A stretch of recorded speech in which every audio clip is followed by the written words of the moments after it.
বন্ধুরা, প্রফেসর বিদ্যা ব্যানার্জির এই পর্বে প্রথমেই দেখা যায় বিদ্যা ফাগুনকে বলছে, আমি তোর মাকে কথা দিয়েছি আমি নিজে দাঁড়িয়ে থেকে তোর বিয়ে দেব, তাই পিড়িতে করে নিজে তোকে ছাদনাতলায় পৌঁছে দেব। পাশ থেকে একটা মেয়ে বলছে, কোন দিদি নিজের বোনের এইরকম পিড়ি বয়? তখন পিহু বলছে যে ও যখন বইতে চাইছে ওকে বইতে দাও, ওর নিজের সর্বনাশ নিজে দাঁড়িয়ে দাঁড়িয়ে দেখুক। ওর হাতে বোনের পিড়ির বোঝা আর মাথায় সিঁদুরের বোঝা, যাকে তোমরা উলু দাও আমি শঙ্খ বাজাই। তারপর বিদ্যা ফাগুনকে ছাদনাতলায় নিয়ে গেলে সবাই দেখে অবাক হয়ে যায়, আর রাজদীপ একভাবে বিদ্যার দিকে তাকিয়ে থাকে।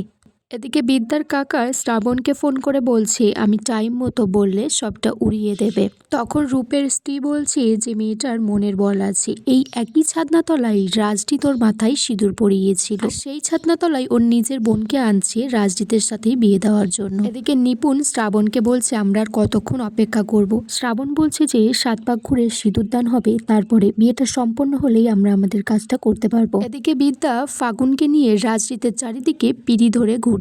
তখন রাজদীপ চ্যাটার্জি মনে মনে বলছে, প্রফেসর বিবি, তোমার কলেজে না চাকরিটা থাকবে না তোমার বাড়িতে কোনো জায়গা থাকবে? তখন রাজদীপ চ্যাটার্জি তার ভাইয়ের কাছে জানতে চাই যে ওদিকে সবকিছু রেডি আছে কিনা। তখন উনি বলে যে হ্যাঁ, পুলিশ ওখানে পৌঁছবে না।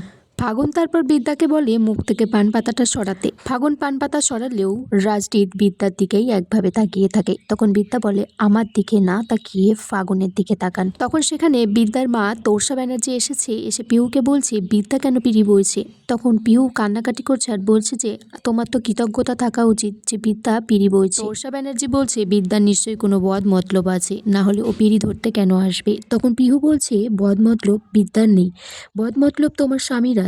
কিন্তু এদিকে রাজদীপ এক দৃষ্টিতে বিদ্যার দিকেই তাকিয়ে আছে। বিদ্যা তখন বলছে, আমার হাতে ব্যথা করছে এই পিড়িটা ধরে থাকতে, আপনি প্লিজ ফাগুনের দিকে তাকান, আপনি কিন্তু নারীকে অপমান করবেন না। বিদ্যার এই কথাটা বলার পর রাজদীপ তারপর ফাগুনের দিকে তাকায়। বিদ্যা তারপর বাকিদেরকে বলছে যে বরকে নিয়ে একটা ঘরে বসাতে, আর ফাগুনকে এখানে বসে থাকতে বলছে। তখন রাজদীপ বিদ্যাকে ডেকে বলছে, বিদ্যা তখন বলছে দিদি বলে ডাকুন আমাকে, কারণ আমি ফাগুনের দিদি। তখন রাজদীপ বলছে, কিন্তু আমি তো তোমার মাথায় সিঁদুর দিয়েছি। বিদ্যা বলছে, অতীতকে নিয়ে আঁকড়ে পড়ে থাকবেন না, বর্তমানকে নিয়ে ভাবুন। এদিকে রাজদীপ চ্যাটার্জি বিদ্যাকে বলছে যে তোমাকে অনেক ধন্যবাদ।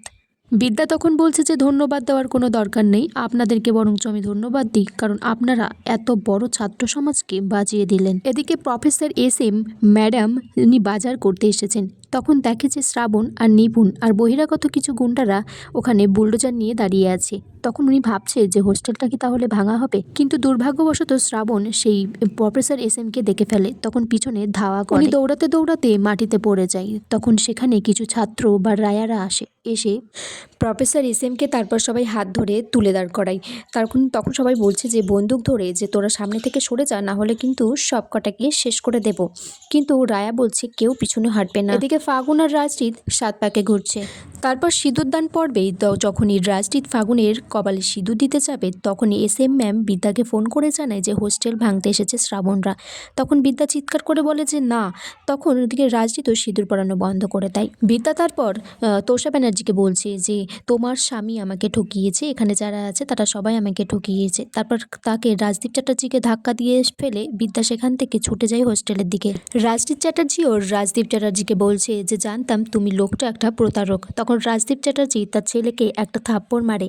আর এখানেই আজকের পর্ব শেষ হয়ে যায় বন্ধুরা।